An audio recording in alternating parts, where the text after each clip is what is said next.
Hello, welcome back my fellow Kashababs. Bago po tayo pumasok, may counting share lang po ako. At shoutout po pala sa mga subscriber ko po, mga Kashababs. Habang nandito po, ito po yung isang area ko po ng mga alagang ibon. Medyo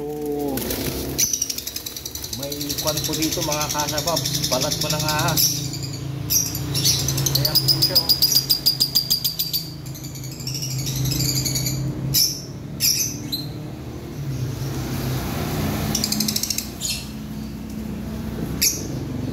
Buti na lang hindi po sinira itong ating mga alagang ibon, pero mga Kashababs, nagdadalawang isip po tayo kung itutuloy pa rin po ba natin ang pag-iibon or magpalit na po tayo ng ating content dahil po sa nakailang beses na pong nakapagpatay po kami ng ahas dito mga Kashababs, pati doon sa kabilang lagayan ko ng mga ibon. Doon malaki po yung napatay, cobra po yun.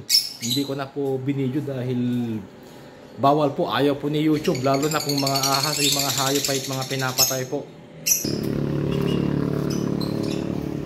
Konting sulap lang po yung mga Kashababs bago po tayo pumasok sa work. At yun po, kung di ka pa po nakakapag-subscribe sa channel ko, pa-subscribe po mga Kashababs. At kung nagustuhan mo ang video kong ito, pa-thumbs up. At kung hindi man, pa-thumbs up pa rin mga Kashababs. Maraming salamat po.